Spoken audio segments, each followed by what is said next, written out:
안녕하세요, 이준용 원장입니다. 드디어 이제 8월이 됐네요. 8월 되니까 장마도 끝나고 중요한 시기들이 이제 다가오고 있죠. 아무래도 Early Decision, Early Action 또는 Regular Decision, UC Application 이렇게 계속해서 이제 원서들이 도래를 하는 시기들이 다가오고 있습니다. 어플리케이션 에세이들을 준비하는 게 굉장히 중요한 여름방학이라고 생각을 하고 있는데요. 에세이를 쓸 때 우리가 가장 중요한 것들은 커먼 앱 에세이도 있고 서플리먼트 에세이라 그래서 각 대학별로 요구하는 질문에 맞춰서 답변을 하는 과정들을 글로 써야 되는 부분들이 아주 중요하죠. 각각 어플리케이션의 질문들에 우리가 답변을 하는 형식으로 글을 쓰도록 유도를 하고 있습니다. 그 질문들의 공통점들을 보면 대체 우리 대학에 왜 지원을 하는 거냐, 또는 그 전공들을 결정하는 과정에서 충분한 경험이나 지식을 쌓는 노력들을 했는지에 대해서 질문들을 하는 부분이 많은 것 같기는 한데요. 근데 최근 들어서 이제 어플리케이션 에세이를 작성을 초안을 해서 상담을 오시는 많은 우리 친구들이 있는데, 거기서 좀 공통된 실수들이 있는 부분이 바로 이 부분에서 우리가 있다고 생각을 드는 것이죠. 에세이를 쓰는 데 있어서 되게 중요한 부분들은 일단 세 가지를 반드시 염두에 둘 필요가 있다는 것입니다. 네, 그래서 1번은요,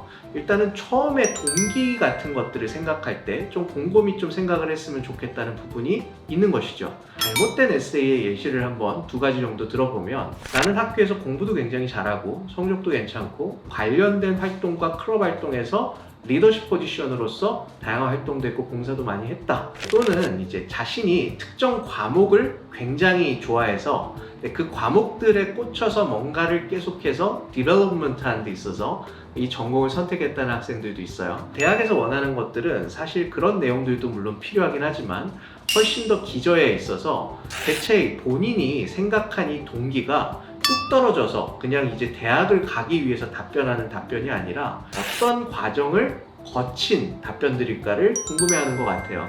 내가 경험했던 문제들과 보이는 것들이 있어서 그 중에서 내가 와닿고 해결하고자 하는 문제들을 실제로 해봤더니 이런 본인의 지식의 부족 또는 경험의 부족으로 인해서 그것들을 메꾸는 과정에서 대학 교육이 필요하니까 나를 뽑아달라는 논리들이 항상 좀 정리를 하기 도움이 될 수 있거든요. 그러면 여기서 동기부여라는 것은요, 인버먼트 사이언스라고 예시를 들었을 때 내가 진짜 과연 어릴 적부터 환경과 관련돼서 피해를 봤던 경험이 있느냐, 주변에 있는 사람들이 문제가 생긴 적은 없느냐, 그래서 그것들을 해결하는 사람이 내 주변에 있지는 않느냐를 거기서의 일화를 끄집어내서 초안을 써보는 것도 나쁘지 않은 접근 방식이라고 우리가 생각할 수가 있는 것이죠. 네, 그리고 두 번째는요, 행동으로 옮긴 것들을 어필하는 게 중요하다는 거예요. 대부분의 학생들은 학생이라고 본인들이 치부를 하다 보니까 학생은 공부를 잘하고 학교에 충실하고 시험 점수가 잘 나오면 정말 훌륭한 학생이다라고 아직도 생각하는 학생들이 많습니다.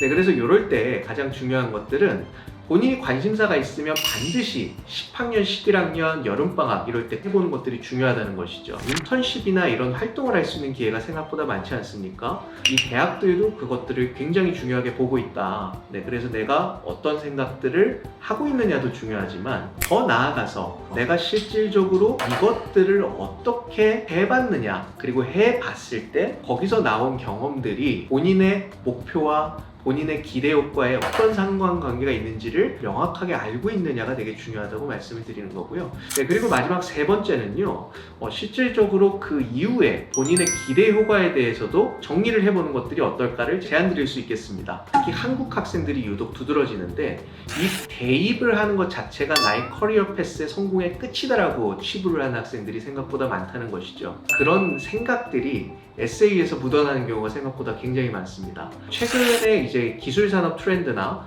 또는 산업 구조의 변화 자체가 굉장히 급격하게 바뀌고 있고, 특히 금리 인하가 지연되고 있는 시기이기 때문에 기업에서도 신입사원이나 추가적인 인원들을 증원하는 데 있어서 상당한 부담을 느끼고 있는 게 사실이죠.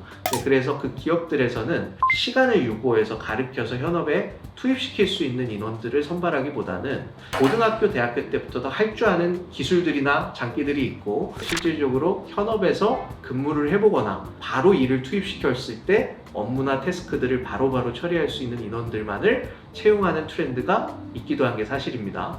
따라서 우리가 대학을 지원한다고 얘기를 할 때도 대학을 지원을 받는 입학사정관 입장에서 본인 스스로가 나는 이 대학을 과정으로서 적절하게 활용을 하면 이런 기대 효과까지를 생각을 해서 반드시 이 대학 교육이 필요하다는 점을 어필하는 게 매우 중요한 포인트라는 점을 강조드리고 싶어요. 대학을 졸업한 다음에 로드맵에 대해서 주장을 할 때 말이에요. 실제로 직업에 대해서 얘기를 하기보다는 무엇을 할 것이다를 얘기하는 게 훨씬 더 유리한 방법이라고 생각을 합니다. 무엇을 한다는 거는 나, 그리고 나의 신분, 나의 직무적인 위치에 대해서 얘기를 하는 거고요. 내가 뭘 할 것이냐는 내가 가지고 있는 이 기술, 내가 갖고 있는 역량, 이걸 가지고 수혜를 받는 사람이나 기업체가 어떤 식으로 상호작용을 하는지에 대해서 내가 명확하게 인지하고 있다는 것들을 보여줄 수 있는 하나의 좀 방향성이라고 생각을 하거든요. 이 대학을 수단으로 써서 내가 본업을 할 때 더 잘해야지 라는 생각들을 해보는 것들이 중요하다는 것이죠. 따라서 정리를 해보면 말이죠.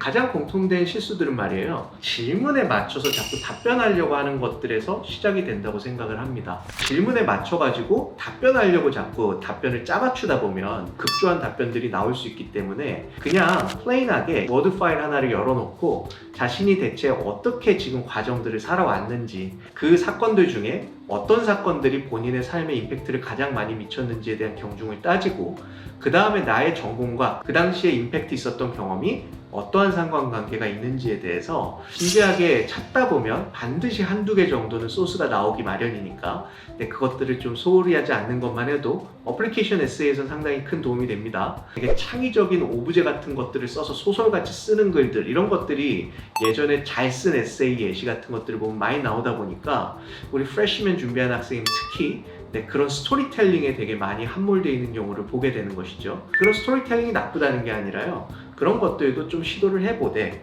다만 가장 중요한 이 요소들은 요 세 가지니까 반드시 생각 정리와 글로서도 좀 정리를 다 해서 그것들을 재료 삼아서 Supplement Essay Question이나 Common App Application 퀘스천 같은 것들을 준비하는 게 중요하다는 거. 나의 입장이나 나의 상황이나 나의 방향성만 잘 정리돼 있어도 그 답변을 하나 하는 데는 전혀 어려운 것들이 없을 거거든요. 따라서 여러분들께서도 한 번쯤 본인의 20년 근래의 역사들을 잘 리뷰하고, 내가 대체 왜 공부하는지, 내가 뭘 원하는지 한 번 정도는 생각 정리할 수 있는 절호의 기회라고 생각을 해주시고 시간 한번 보내보시면 어떨까 제안 드립니다. 오늘도 경청해 주셔서 고맙습니다.